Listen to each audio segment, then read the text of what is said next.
Se abre esta sesión solemne en la que nos acompañan los plenos del Consejo de la Judicatura Federal y de la Sala Superior del Tribunal Electoral del Poder de la Federación, así como distinguidos invitados. Quiero resaltar que el ministro González Alcántara y la ministra Ríos Farhat se encuentran en su periodo vacacional. Señor secretario de Cuenta, por favor. Sí, señora ministra presidenta. Me permito hacer de su conocimiento que mediante oficio 100 CJEF 2023-30.269 de 14 de diciembre de 2023, la consejera jurídica del Ejecutivo Federal hizo del conocimiento que el titular de ese poder designó a Lenia Batres Guadarrama como ministra de la Suprema Corte de Justicia de la Nación. Gracias. Informe, por favor, al presidente de la República que se tiene conocimiento de la designación de la señora ministra Lenia Batres Guadarrama. La señora ministra presidenta Norma Lucía Piña Hernández pronunciará unas palabras en relación con la imposición de la toga.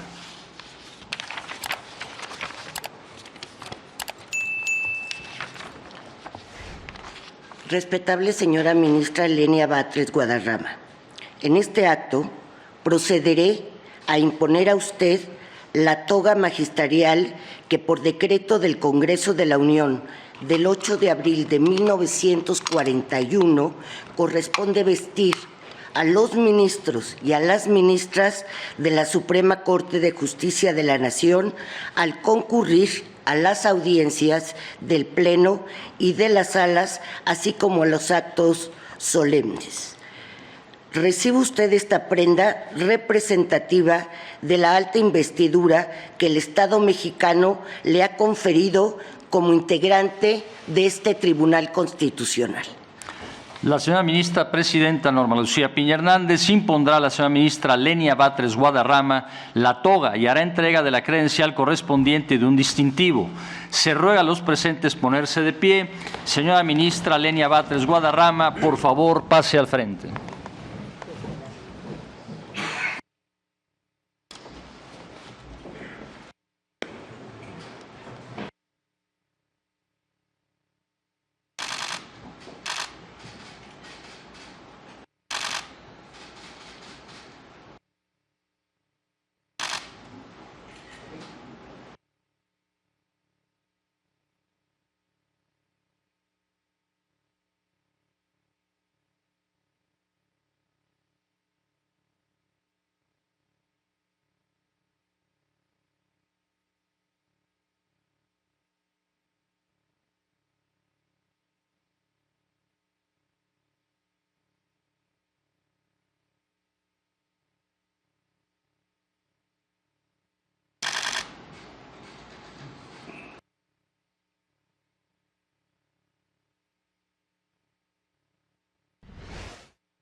La señora ministra Lenia Batres Guadarrama pronunciará unas palabras.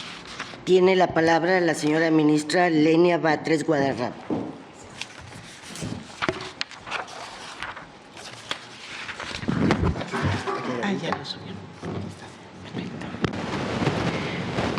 Muy buenos días a todas y a todos, magistradas y magistrados de la Sala Superior del Tribunal Electoral del Poder Judicial de la Federación, Mónica Aralí Soto Fregoso, Felipe de la Mata Pizaña, Felipe Alfredo Fuentes Barrera, Yanín Otálora Malasis, consejeras y consejeros de la Judicatura Federal, Celia Maya García, Alejandro Sergio González Bernabé, Sergio Javier Molina Martínez, Bernardo Batis Vázquez, Lilia Mónica López Benítez.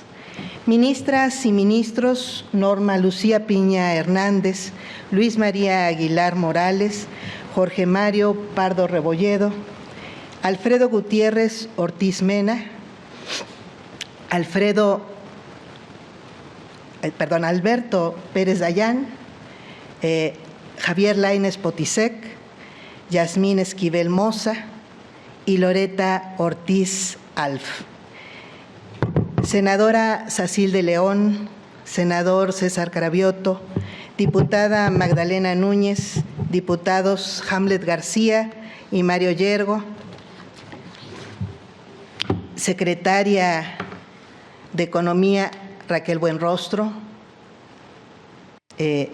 secretario de Desarrollo Agrario, Territorial y Urbano Román Meyer Falcón, secretario de Energía Miguel Ángel Maciel Torres, consejera jurídica del Ejecutivo Federal María Estela Ríos González, distinguidos funcionarios del Gobierno Federal César Yáñez, Edna Vega, Jesús Ramírez, Diana Tecontero, Claudia Nogales, Eduardo Méndez, Sheila Zamora, estimada Seréndira Cruz Villegas y Berta Alcalde, jefe de Gobierno Martí Batres, secretario de Gobierno Ricardo Ruiz, secretario de Bienestar Social Luis Gerardo López Hernández y distinguidos funcionarios del Gobierno de la Ciudad de México, Fiscal General de Justicia de la Ciudad de México, Ernestina Godoy Ramos, abogadas y abogados, amigas y amigos, a cada una y a cada uno de ustedes agradezco infinitamente su presencia.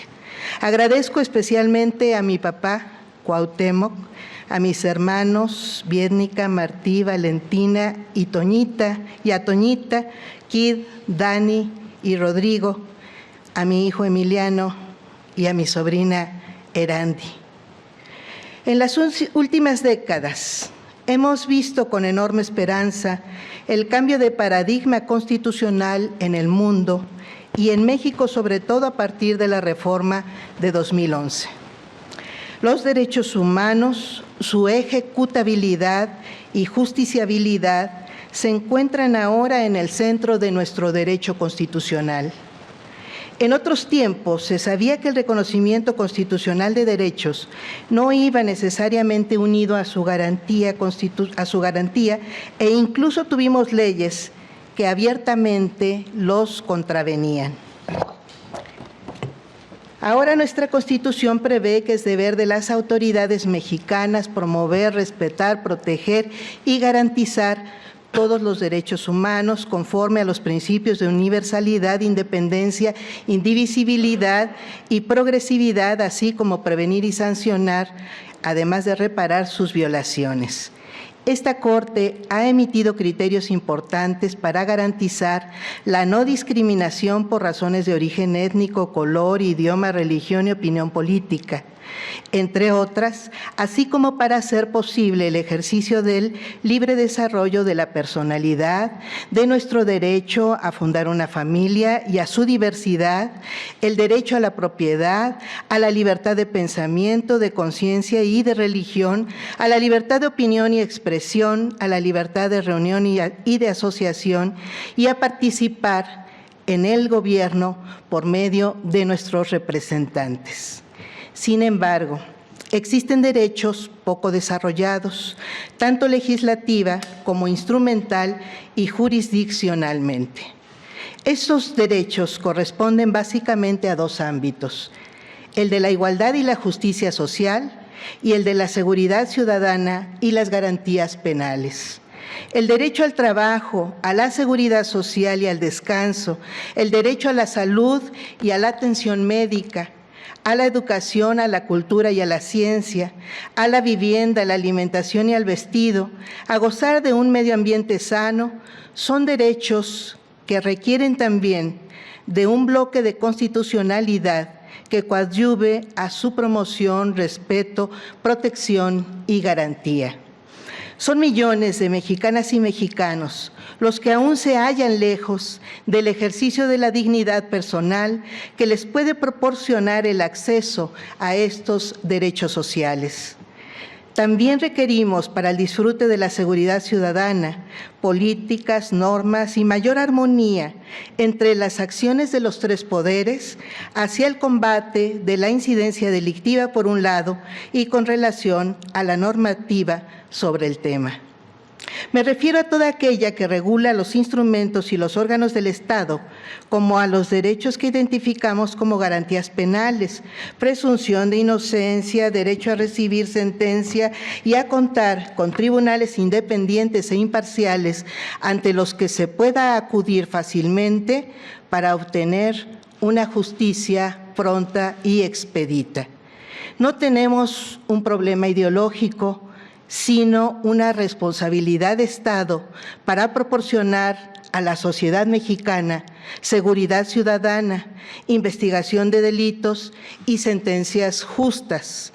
Si algunos elementos de las policías preventivas ministeriales o de la Guardia Nacional cometen errores en el llenado, por ejemplo, del famoso informe policial homologado, los juicios deberían tener algún momento procesal para subsanar esos errores, es decir, para que opere la suplencia de la queja en favor de las víctimas, en vez de generar impunidad en la persecución de los delitos. Lejos, en este tipo de problemas, es en los que se esperaría un fuerte activismo judicial de una Corte sensible al principal problema del país que desde hace un cuarto de siglo nos aqueja.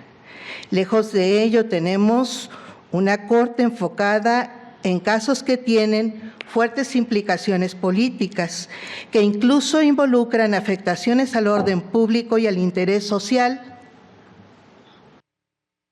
como la declaración de invalidez de leyes o de normas que buscan proteger los bienes nacionales, caso de la ley de la industria eléctrica, o distribuir el poder, como la Ley General de Instituciones y Procedimientos Electorales. Por cierto, tanto en el caso de carpetas de investigación como en el de las reformas de ley declaradas inválidas, que consideran únicamente errores de procedimiento y no estudian el fondo de los asuntos, es decir, su presunta inconstitucionalidad, la Constitución prevé en su artículo 17 que las autoridades deben privilegiar la solución de los conflictos sobre los formalismos procedimentales. El Poder Judicial no lo está cumpliendo. Esta Suprema Corte, por otro lado, se ha extralimitado. El carácter inimpugnable de sus decisiones la ha llevado a confundir jerarquía de la Constitución con jerarquía de la instancia. La Corte se ha colocado por fuera y por encima del trabajo que realiza la Auditoría Superior de la Federación, impidiendo efectuar auditorías de desempeño.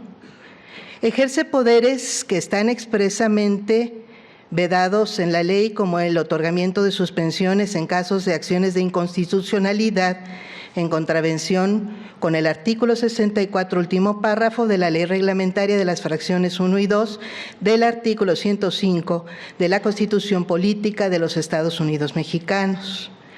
Ha creado instancias como la etapa ante los tribunales colegiados de circuito en el incidente de inejecución de sentencias que no tienen sustento constitucional y prolongan los procesos. Se ha adjudicado facultades para legislar y determinar la reviviscencia de normas expresamente derogadas por el Congreso de la Unión. Hans Kelsen calificó a los tribunales constitucionales como legisladores negativos, pero la Suprema Corte ha asumido una función de legislador positivo, pues define normas que prevalecerán posteriormente a una declaración de inconstitucionalidad invadiendo la esfera del poder legislativo que fue electo democráticamente. Ha incumplido además, lo debo decir porque lo dije en el Senado, desde hace 14 años el artículo 127 constitucional que fija como límite para la remuneración de las personas servidoras públicas la establecida para el presidente de la República, disposición que no fue impuesta ni por el actual mandatario ni por las mayorías parlamentarias actuales, sino que entró en vigor en 2010. La insistencia en este tema no responde a una política o a ideales de una cierta visión partidista. Simplemente considero nos corresponde acatar la Constitución. Estos que he denominado excesos, que no tenemos, indican que no tenemos una Suprema Corte subordinada a la Constitución, sino una Constitución subordinada a la Suprema Corte, al grado de que se escucha entre litigantes decir, ¿y qué dice la Constitución al respecto? Lo que indique la Suprema Corte. Se ha olvidado que vivimos en un país de tradición romano-germánica, es decir, de la familia del derecho continental, en la que la jerarquía de las fuentes del derecho es clara y siempre ha tenido preponderancia a la ley como manifestación de la voluntad general. La jurisprudencia es interpretación de la ley únicamente, no puede estar por encima de esta y menos de la propia Constitución. Se confunden quienes asumen que recientemente transitamos a una cultura jurídica distinta por la reforma constitucional de marzo de 2021. En realidad, lo único que se hizo con ese cambio fue simplificar requisitos para establecer jurisprudencia. Pero no hemos cambiado de cultura jurídica ni de familia del derecho. Tan es así que la jurisprudencia en nuestro país, incluso después de esa reforma y los constantes cambios legales, sigue siendo obligatoria únicamente para las autoridades jurisdiccionales. La jurisprudencia no goza de la característica de generalidad que sí poseen las leyes mexicanas. La Suprema Corte no puede seguir tomando decisiones anticonstitucionales amparada en que sus decisiones son inatacables.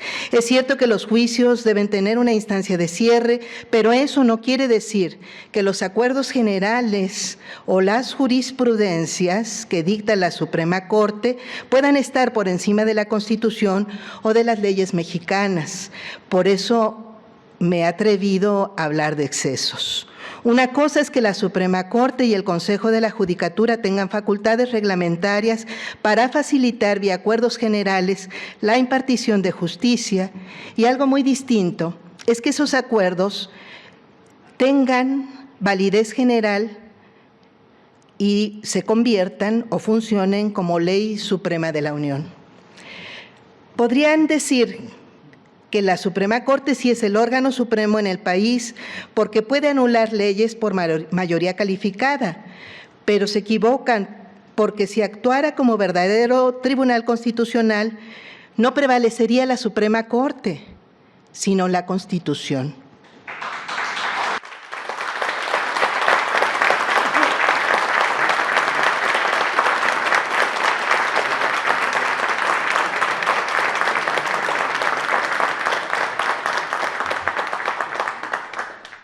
En una reflexión seria y mesurada, la Suprema Corte tendría que concluir que debe autolimitarse y someterse a la auténtica jerarquía normativa de nuestro país. Termino este mensaje comentando que estoy contenta, muy contenta, realmente conmovida por cuantiosas felicitaciones que he recibido al llegar a esta Corte. Por supuesto, me felicitan por lo que soy, producto de la educación pública y gratuita, en gran parte, de la formación y cultura que mis padres me dieron, con todo y sus limitaciones económicas, que nos llevaron a luchar por la sobrevivencia cotidiana, producto de una familia con quienes tengo el gran privilegio de compartir valores fundamentales de solidaridad y justicia social, que nos permitieron visualizar la vida personal siempre como parte de una realidad social más amplia y tomar posición ante los problemas de cada día para buscar soluciones colectivas y no dejarnos abatir. Me debo, por supuesto, a todas aquellas personas que amo, que he amado, sobre todo a mis padres Cuauhtémoc y Rosario, a mis hermanas Vietnica, Valentina y Olinamir, a mi hermano Martí, a mi hijo Emiliano y a los parientes políticos cercanos como Toñita, con esa extraordinaria fuerza de voluntad que la ha hecho forjarse como maestra en Derechos Humanos. Pero soy producto también de esta época, de nuestra época, que exige a las mujeres perseguir y defender la equidad de género, que nos compromete a tomar en serio la igualdad y la universalidad de los derechos humanos, que está determinada a construir una democracia real en la que puedan desarrollarse las personas indígenas y afromexicanas con discapacidad, de la comunidad LGBTTIQ+, quienes viven en la pobreza, que obliga a las personas servidoras públicas a responder con respeto y lealtad a la nación y a nuestro pueblo y a no abusar del poder. Quienes me felicitan están contentos de mi llegada.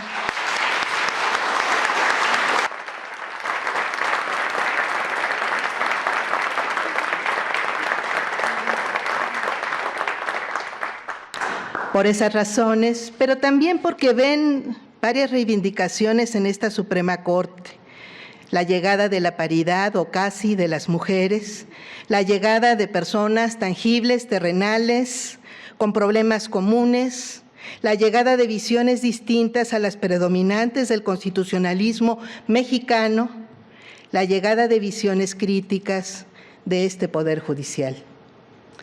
Quien crea que puede ridiculizarme por provenir de este pueblo mexicano, no sabe la fuerza y la grandeza que me está atribuyendo.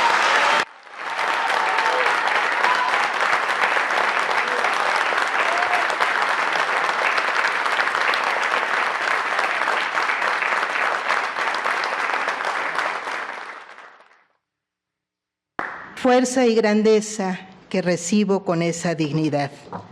Ministra del Pueblo, me han dicho, y es un enorme halago, una misión grande que acepto con honor y con la responsabilidad que merece. Los sabios constituyentes de 1917 nos dieron lecciones que duran hasta nuestros días. Heriberto Jara decía que no se concibe la libertad política cuando la libertad económica no está asegurada, tanto individual como colectivamente. Tanto refiriéndose a personas como refiriéndose a pueblos, como refiriéndose a entidades en lo general. Esa libertad económica de la que hablaba Heriberto Jara sigue siendo el gran pendiente de la justicia mexicana. Trabajemos hacia allá.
nos ha dado razón.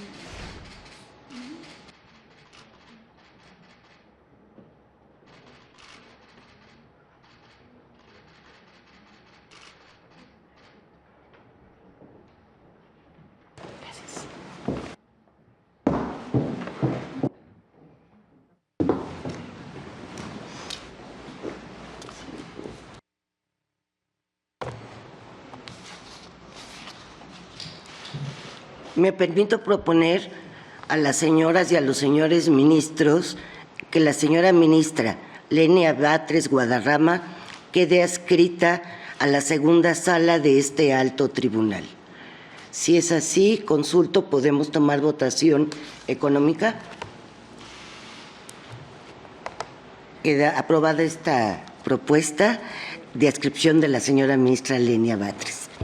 Cumplido el objetivo de esta sesión solemne, convoco a las señoras ministras y a los señores ministros para la sesión pública que tendrá verificativo el próximo lunes 8 de enero a la hora de costumbre. Se levanta la sesión.